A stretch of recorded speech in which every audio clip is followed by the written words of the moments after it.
Welcome to Compass Points, the weekly podcast for CompassKnox.com. CompassKnox.com is your best source for news and politics in Knoxville and Knox County.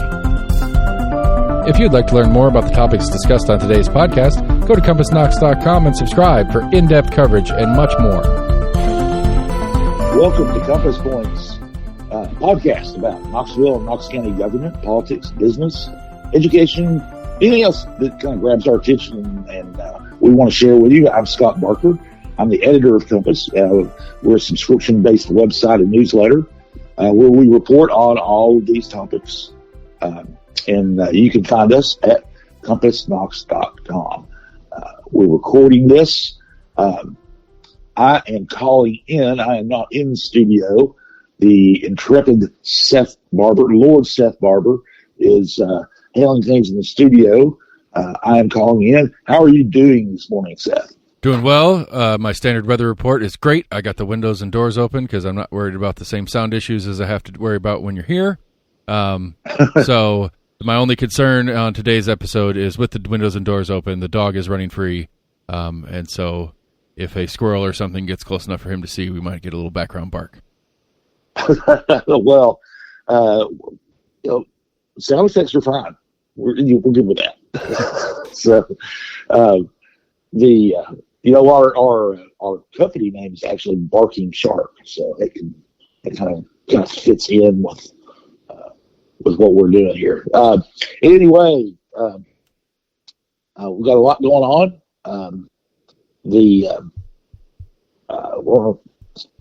talk about Big Ears, which is this weekend's big event, the annual festival, music and arts festival that brings in millions to the city, and lots of interesting, eclectic, sometimes bizarre music events. And so it launched Thursday, and I went down for the first night of it, and I will talk a little bit about it. It'll be, by the time people are listening to this, it'll pretty much be over.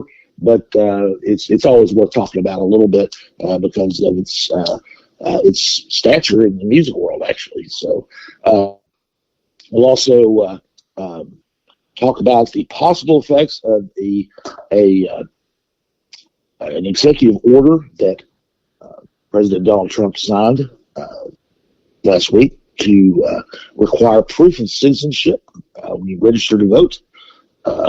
That's going to be obviously going to be challenged in court, but it'll be it's kind of interesting, some of the things that would be required if it does actually go into effect. Also, the Transportation Planning Organization has put out its 5-year draft mobility plan, talking about basically road projects and other projects throughout the region, primarily Knox County and parts of some of the surrounding counties. Rural Metro is changing their policy on charging folks for responding to medical emergency calls. We'll have that little tidbit there. If you live outside the city limits of Knoxville, you want to pay attention to that. And we're going to start off, though, with kind of a strange political story. A group of prominent Democrats in Knox County is circulating a petition to get people to sign to try to convince City of Knoxville Mayor India Kincannon to run for Knox County Mayor in 2026. She is still in the middle of her term. Her term is 2027. She's term limited as city mayor.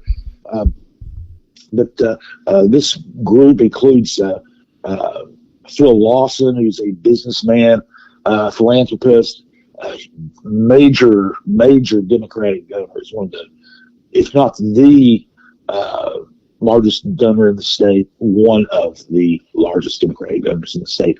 Dana Moran, the who is on the, she's from Knoxville. She is on the state Democratic Executive Committee. They are working on this petition drive. I must say right off the bat that it's, despite her position on that executive committee, this is not an official initiative of the state Democratic Party or the Knox County Party for that matter. So, Lawson and Moran are hoping to gain around 5,000 signatures.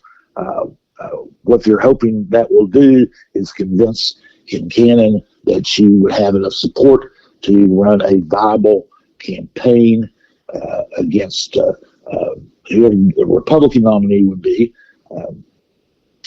And right now, there's only one candidate. That's Larson Jay, county commissioner. I talked to Lawson last week about this. He is bullish on Kincannon's leadership of the city. So she's called her problem solver. Particularly noted her hiring of Paul Noel as the police chief. He is Lawson thinks that Noel is a great hire. He thinks that Kincannon hires good people, and that's a big bonus in his world, business world. So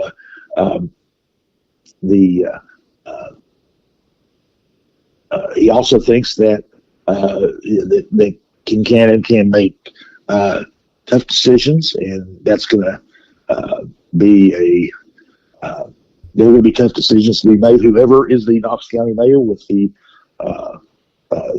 county is financial outlook's not so great.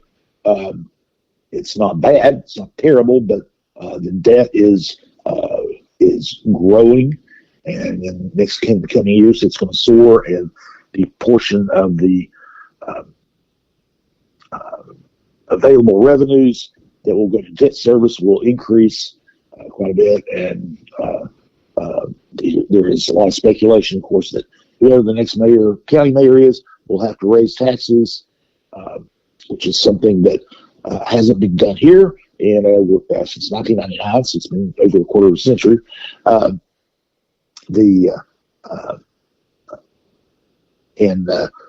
Kincannon has, she raised taxes to help pay for police and fire salary increases and other general government salary increases as well, and a restructuring of the pay of city workers, and managed to do that without too much wailing and gnashing of teeth. And he said that she needs to make that decision, would have to make that decision as county mayor, that she would have no problem with that decision that she would be willing to make. She hasn't said that, of course, because she says that she is not going to run.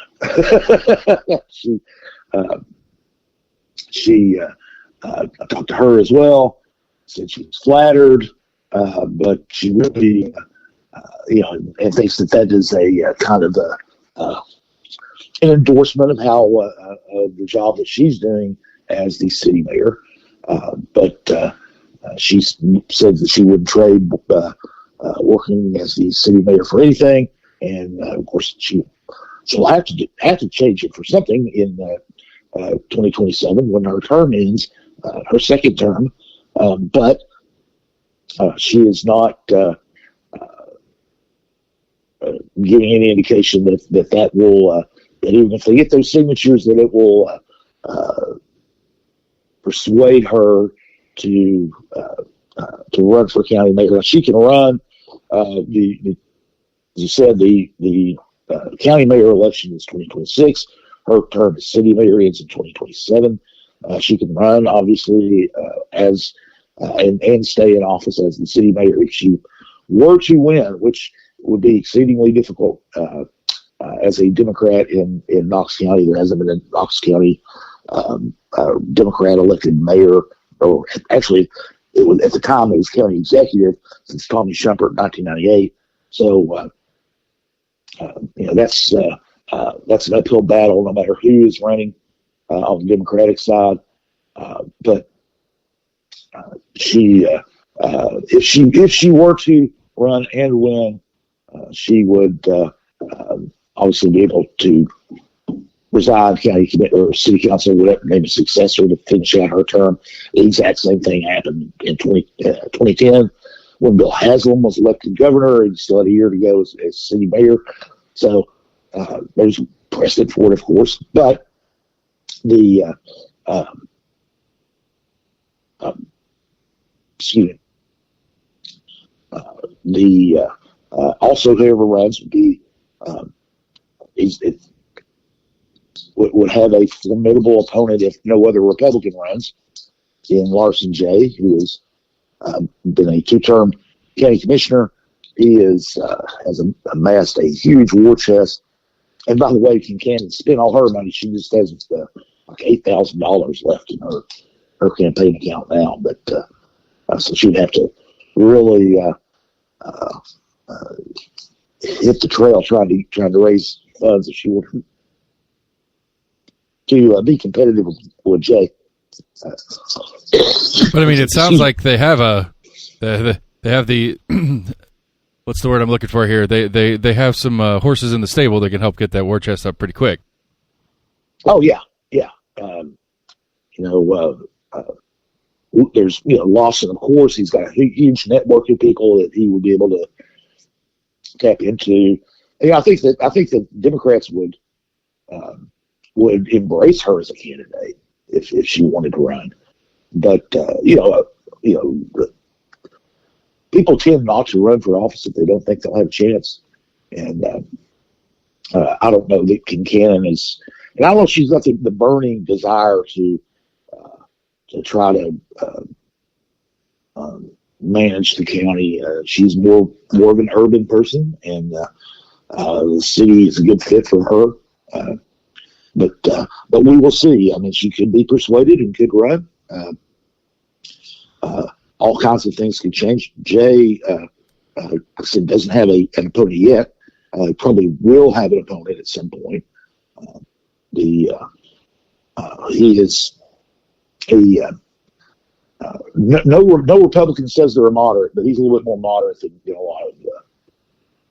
a lot of Republicans are. So he might get a challenge from the far right, and that would surprise no one. And but we will, if anything comes of this, we'll certainly track it and report it. And but for now, Kincannon is saying thanks, appreciate it, but no thanks. I'm not going to run. And speaking of things that are going on in the county, as most people know, the ambulance service in the county is Rural Metro Fire. They do fire and emergency response, additional emergency response outside in Knoxville. This is not AMR, the ambulance service. They actually transport patients from scenes to hospitals. This is Rural Metro. What they will do is, much like the Knoxville Fire Department does, they will respond to car wrecks or things like that and render on the scene first aid until the ambulance can arrive and and take over and take the patient to hospital if they need to. Anyway, Rural Metro, it's a subscription-based service, and so people pay a fee for fire service, and the ambulance, or not ambulance, but the emergency response has always been kind of thrown in. It's been free whenever whenever, if you're a subscriber and you're in a car wreck in the county and you're injured, when they come out to your scene and treat you there, no charge. Until now, the uh, the officials there at Rural Metro have decided to begin charging a response fee. And the Jeff Devlin, who's the chief, was at County Commission to explain that the fee is going to be, it's a flat fee, $600 a call. So if you, but that's not for subscribers. That's for non-subscribers. If you are a non-subscriber, they will charge you $600 to come and render aid to you. Devlin said that basically they can't do fee for service anymore. They've been doing that since '77 when Rural Metro first came into Knox County. So if you live in the county and you want to subscribe to Rural Metro, which is a really good idea, because if you don't, and there's a fire and it damages your house, it'll can cost 7 figures, well over $10,000, sometimes 20. But the subscription fee is $425 a year. On average, it depends on the size of your residence and all that. And these are residential subscription numbers. So some smaller house will pay a little bit less than $425. Larger house will pay more. But this is a matter of, as Devlin said, they consider a matter of fairness, because the subscribers pay for the service, non-subscribers don't. And that if a non-subscriber, if they do serve non-subscribers, and they do, they will respond to anybody who is, who's been injured, and then they also respond to fires, no matter what. And so, but if you're not a subscriber, they're going to charge you for it. And it's just a way of trying to persuade more people to subscribe. See, that's funny, because I have a little personal anecdote on this story. Is when Rural Metro reached out to me when we bought our house years ago out here in the county, because I'm a county resident, not in the city. They told, like, the part of their sales pitch was that my ambulance services would be included in my cost, which I guess is true, because I have I had ambulance services for free anyway. But they tried to, they used that as part of their sales technique on me, and now that I didn't know this until just now, and so I'm kind of upset about it. Well, no. I mean, it is true.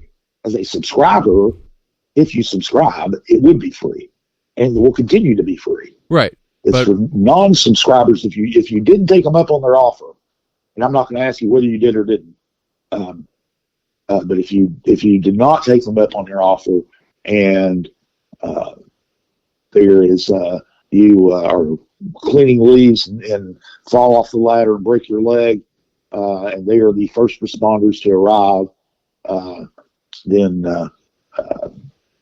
they'll charge you $600. Right.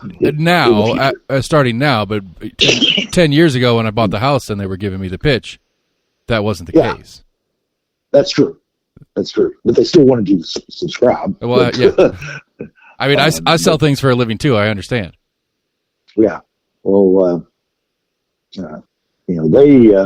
that's one of the problems that Rural Metro faces is that, a lot of people, and it's a lot, don't subscribe. They gamble that their house is not going to catch on fire, and for the most part, most people's houses don't catch on fire. So, but if you guess wrong or you bet wrong, then it can cost. That's kind of money that can bankrupt somebody. If they come out and it's expensive to run a fire service, so they charge non-subscribers however much it takes, depends on the number of fire trucks to go to the scene, number of firefighters, all that stuff. They can, but it's easy to run well over $10,000. Sure. If I remember correctly, they said it was about $5,000 per truck per hour that comes out to your house. And we had a house fire, not my house, but about a block down the street from you had a house fire a little bit, and there were 4 trucks for probably 2 hours. A couple trucks, they got it out, and a couple of the trucks left, but 2 of the trucks stayed for a while to finish cleanup and stuff like that. And so, yeah, whatever the math is on that, probably $35,000, and they lost their house. Yeah, it's big. Yeah, it is big, and this also ends up going into the argument of living in the city versus living in the county, and people who live in the county who want to live in the county say, oh well, we pay lower taxes than the city does. So, and one of the reasons is in the city your tax money goes to pay for the fire department and emergency response, initial emergency response from the fire department. And in the county, you have to pay for it out of pocket. It's not you'll have to pay for it either way. But a lot of people don't take into account these things like rural metro subscription or garbage pickup, things that county residents have to pay a la carte, and city residents it's part of their property taxes. So anyway. So that is going to take effect in sometime April 15th or a little bit later. Once again, Rural Metro is going to start charging non-subscribers $600 every time they have to go to make an emergency response with EMT. So don't know how much outcry there will be about that, but one thing that found out at the county commission meeting, I talked to law director David Duke. He said, there's, they don't need the county's permission, they don't need county commission's permission or anything to do this. They're a private company and they can go ahead and do that if they want to. So there's going to be no vote on that. But Rural Metro to charge for emergency response moving forward for non-subscribers. So also this week or last week, the Transportation Planning Organization put out its 5-year mobility plan. And what that does is, it's a 25-year plan, excuse me. But what it does is it looks at transportation, all types of transportation throughout the Knoxville region, Knox County, and portions of 5 adjacent counties. The Sevier, Blount, Loudoun, Roane, Anderson, parts of those counties. Then they look at all the different types of transportation. They look at what road projects need to be done, how to manage transportation, and do it all in this document. And that allows them to go after the federal money that they that has up until now at least been used to help pay for road projects, and they update this every update the 25-year plan every 4 years, just to keep up with changing conditions and priorities and those kinds of things. The mobility plan, it takes into account your population growth. They estimate that between 2022 and 2050, 16% increase in population in this region, most of it here in Knox County. They look at where at things like commuter patterns, where the largest or the largest volume of daily traffic goes. The Anderson and Knox County, and Blount County as well, with Knox County. That's where a lot of the traffic flow goes. For example, in Blount County, 12,000 people or so who live in Knox County go to Blount County to work every day, and 17,800 Blount Countyans come to Knox County to work. There's similar numbers in Anderson County as well. Of course, that's where the Department of Energy has their facilities, Roswell nuclear weapons plant, and the Oak Ridge National Laboratory.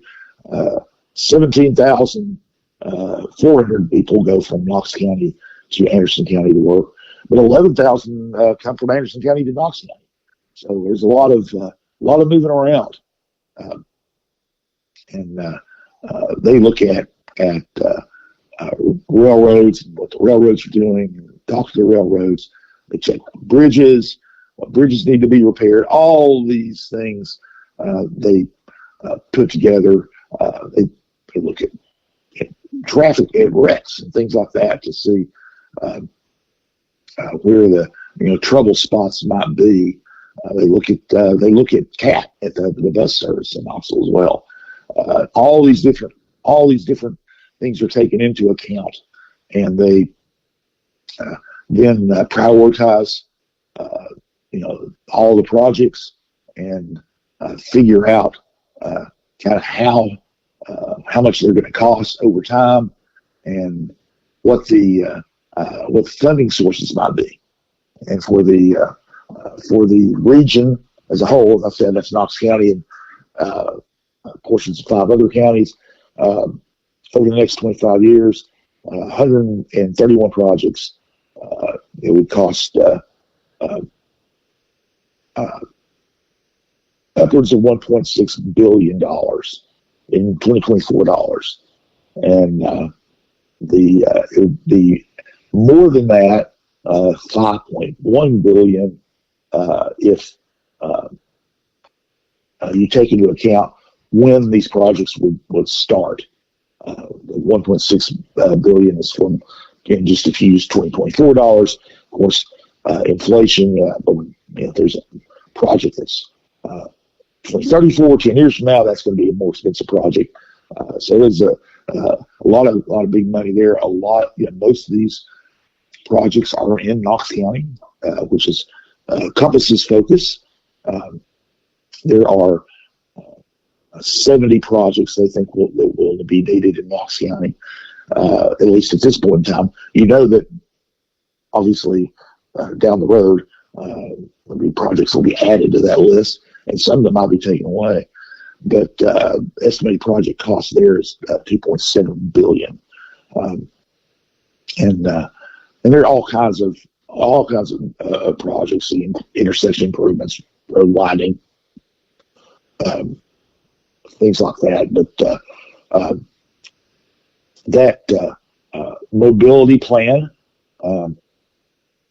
can be found at the TPO website.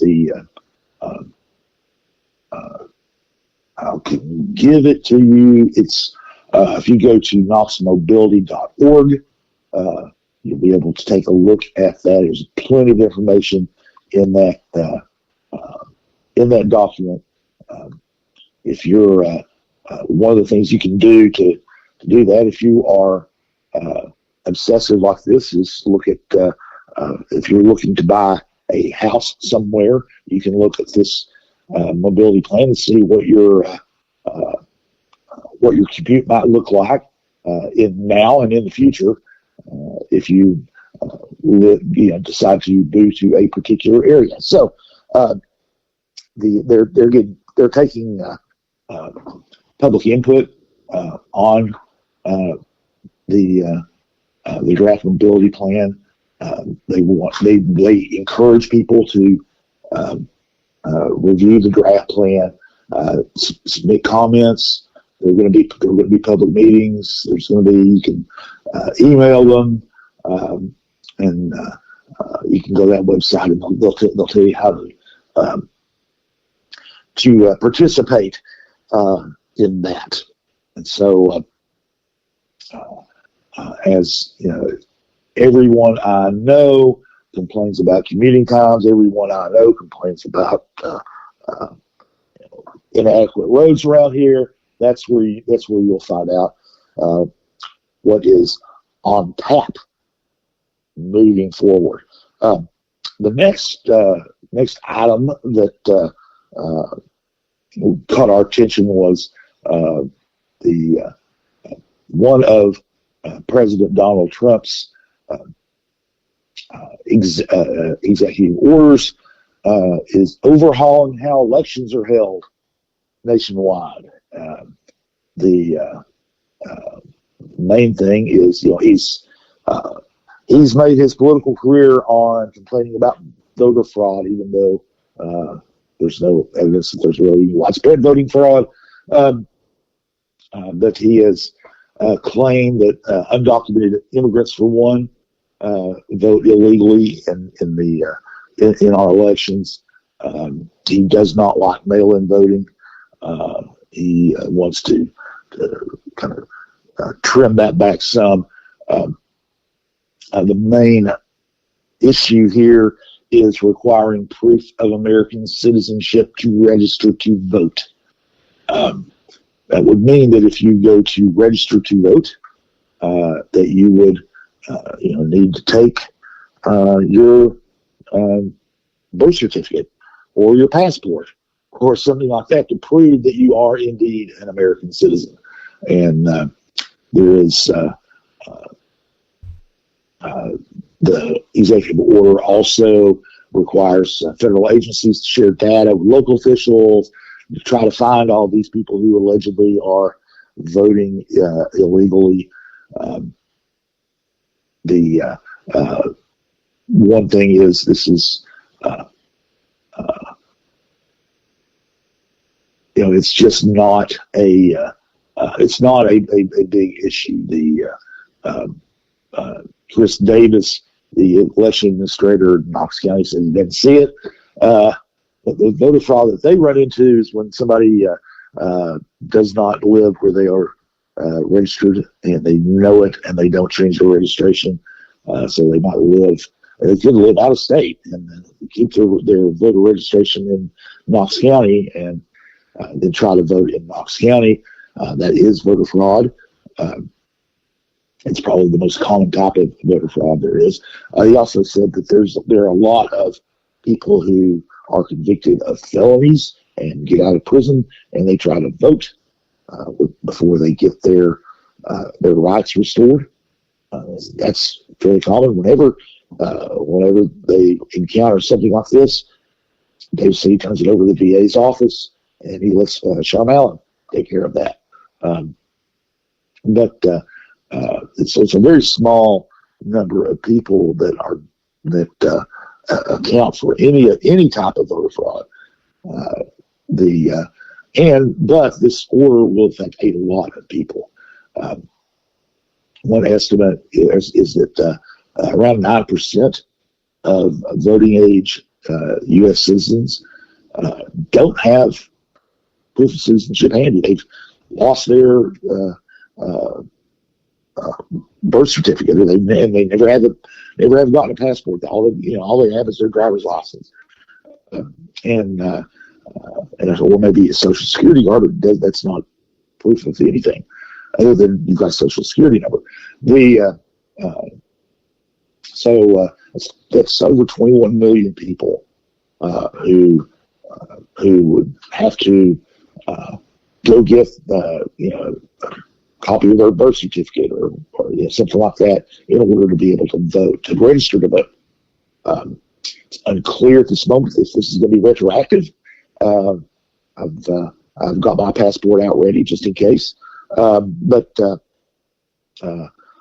one thing is, this obviously is aimed at having a chilling effect on immigrants who can vote, and that's including people who are here with proper documentation. So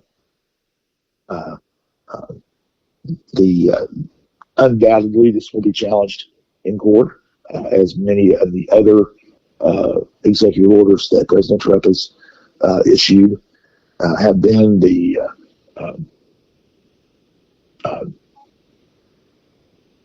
in the state of Tennessee. Meanwhile, election administrators don't know exactly what to do yet.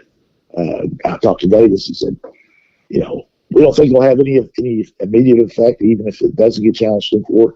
But what they're doing is they're waiting on guidance from the Secretary of State's office. Secretary of State is responsible for the elections statewide, and elections are, our decentralized system. Elections are kind of the responsibility of each individual state, and so Tennessee will and the Secretary of State will take a look to see what the local election commissions and election administrators have to do to comply with this if they need to. And I think an important little part to add, if I understood the story correctly, is that there's a threat of withholding federal funds for other things if states don't comply. Right. That's the stick for states, is that if they don't cooperate with federal agencies on this type of thing, then there is the risk of losing funding. That is one of the strategies, if you will, of the Trump administration is, basically do what we tell you to do, or you won't get funded, and that's kind of always been implied, but. Right. I mean, it's not a Trump White House exclusive. That's a federal government tactic that's been used over the years. But it's important to keep in note because we were just talking about, the mobility plan and different federal funding that we're going to need to do some of the road projects that they want to do and stuff like that. And these are consequences in this game right now. Yeah, and so that one other thing that. And this is why things vary from state to state. One other aspect of this executive order is that it would require states to cut off accepting mail-in ballots on election night. So some states, not quite half, I think it's 18 or 19 states, will accept ballots after Election Day as long as they were postmarked on Election Day or before. Under this rule, they would no longer be able to do that. In Knox County, they already do that. It has to be in by Election Day. So that's why in some states it's going to be compliance will be easier than others if it gets that far. You have to say that about just about any of these executive orders because they are drawing very quick and vigorous opposition in the courts. So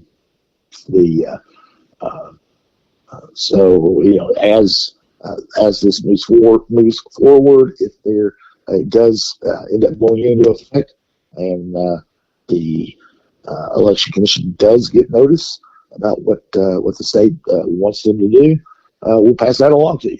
So the last thing I wanted to talk about was, of course, the Big Ears Festival. This is one of those things that grabs our attention. This isn't defined as politics and government, but Big Ears Festival is, it's personally my favorite festival of the year in Knoxville. And we've got some good ones, but Big Ears brings in performers and visitors from all around the world. There are all types of music. There's jazz, there's rock, there's classical, there's experimental, all kinds of acts. There are, I believe, 250 or so acts, probably more than that,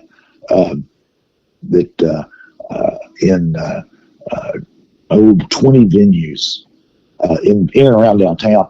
It's one of the great things about that makes the festival work in Knoxville is we have a compact downtown, easy to walk.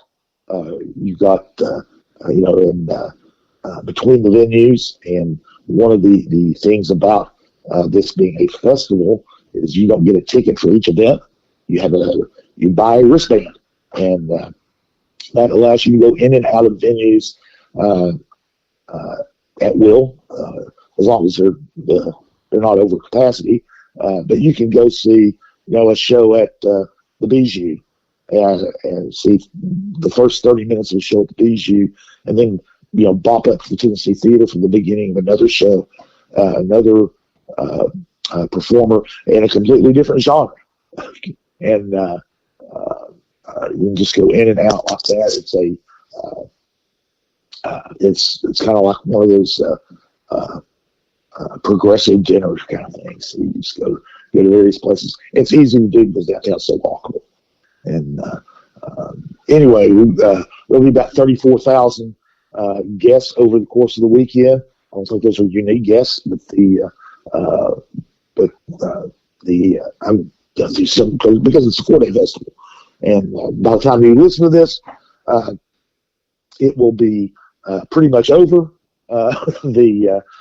Which is shame. I hope people, if they didn't get it was sold out, they didn't get in. There are dozens of free events, some affiliated with Big Ears, some that are just kind of coinciding with Big Ears in the city. So it's a big time. If you're driving downtown over the weekend, be careful. There are a lot of people walking around, riding those scooters, doing those things, going from show to show. Most of them, they come from every state in the union and a couple dozen countries. So they're not from here. They don't know when they're going to get run down and when they're not. So be careful driving around. I was able to. We're taking this on a Friday morning. The festival started on Thursday.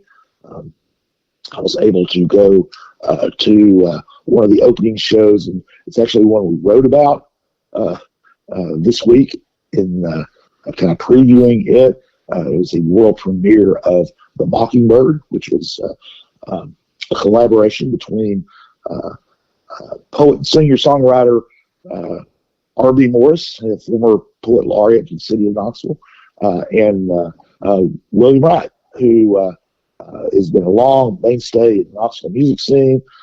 Disclosure, he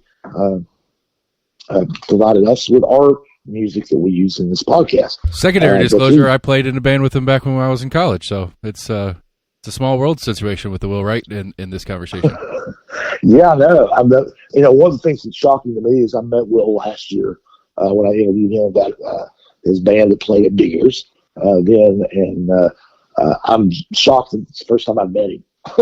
Yeah, he's been around. He's been around and active. Been around. Lots of projects. Oh, yeah. Lots of different stuff. Yeah, I personally am grateful to have gotten to work with him in his younger era, I suppose. It is a super long-term story in local music, which is it's kind of rare unless you get into that stratosphere of fame era where just a working musician in a small town of Knoxville. So it's a cool story. Yeah, and he's had a really interesting career. He had rock bands. He went through a period where he he was a rapper for a couple of years. He actually got a pretty big following, and he rapped like puns from Harry Potter books and things like that. I mean, just kind of off the wall stuff. This composition that a collaboration we had with R.B. Morris was really interesting. It was Morris's based on Morris's poetry collection, The Mockingbird, and it was kind of a combination of poetry reading. Morris read from his work, and this experimental piece of music that Will wrote, and it was for a chamber orchestra. It was real free form, very much in the Big Ears wheelhouse. The one interesting thing that nobody cares about, but I found it fascinating when he was telling me about it, is every poem that Morris would read, they would have the orchestra, the chamber orchestra, and 4 notes. They could play 4 notes, and that's it. No other notes. And but they had the freedom to play those at the tempo they wanted, at the volume they wanted, the order that they wanted to put them in. So it was really, with all the different instruments and all the different musicians putting their own time on that. It sounds like a recipe for chaos, can be a recipe for chaos, but it actually ends up working quite well, and very interesting and entertaining evening with Will and RB. So but those are the types of performances you get at Big Ears. You get all kinds of interesting things. One act that I've seen before. I saw Big Ears before. They're back again this year. A group called Daka Braka. They're Ukrainians, so there's poignancy there. But they do folk rap, Ukrainian folk songs with in a rap form, and while wearing Cossacks. So it's quite unusual, quite entertaining. Big Ears is also big business. It did at least $36 million of economic impact.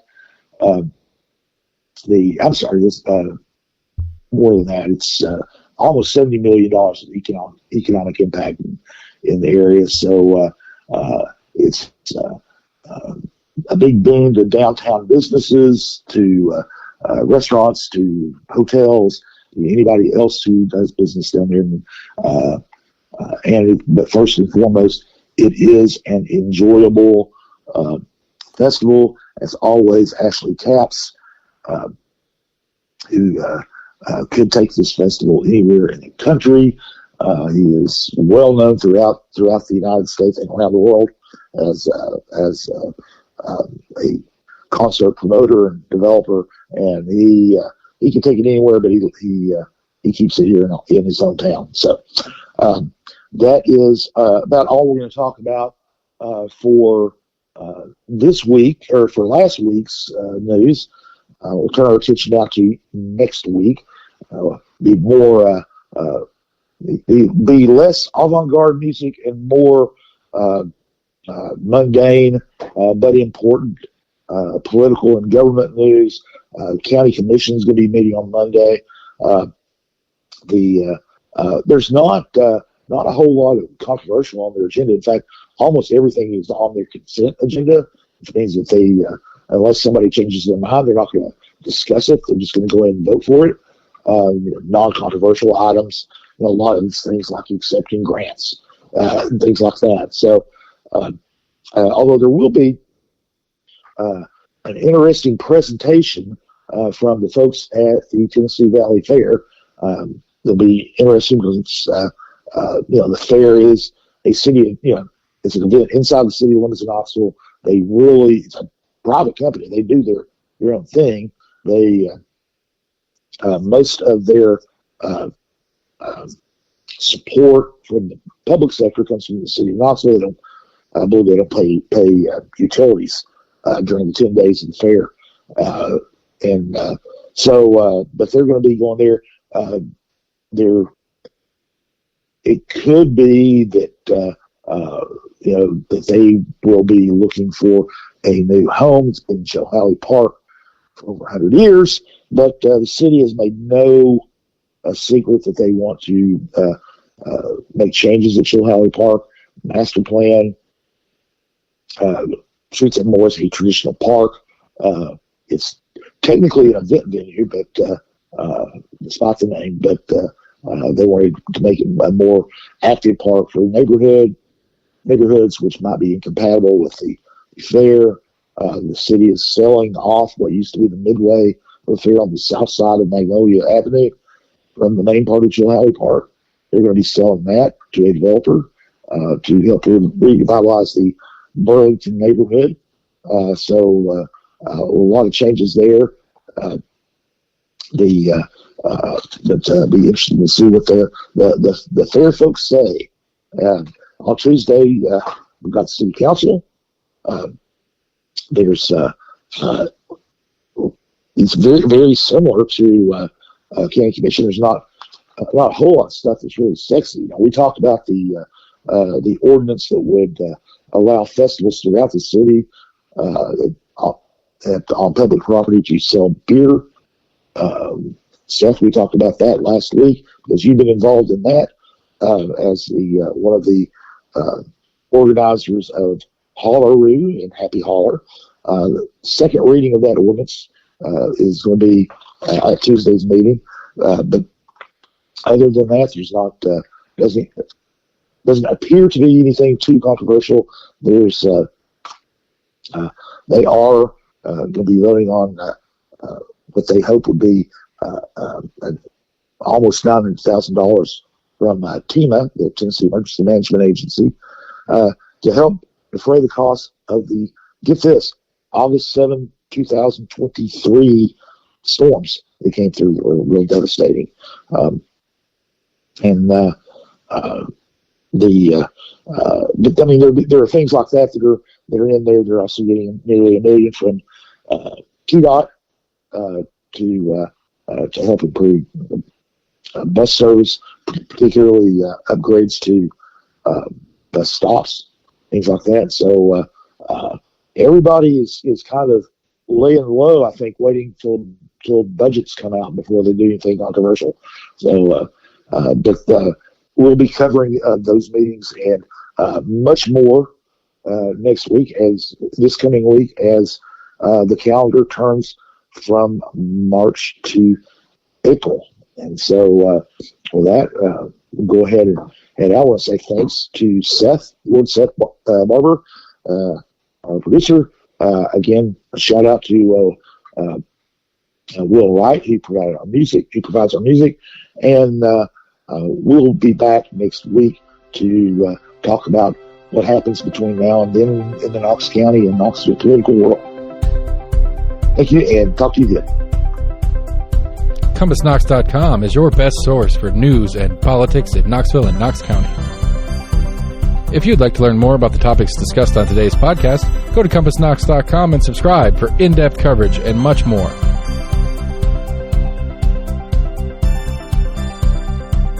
And many thanks to William Wright for composing our theme song. Compass Points is a partnership of Barking Shark Media and Barbarian Productions, and recorded by Lord Seth A. Barber at Barbarian Studios, Knoxville, Tennessee.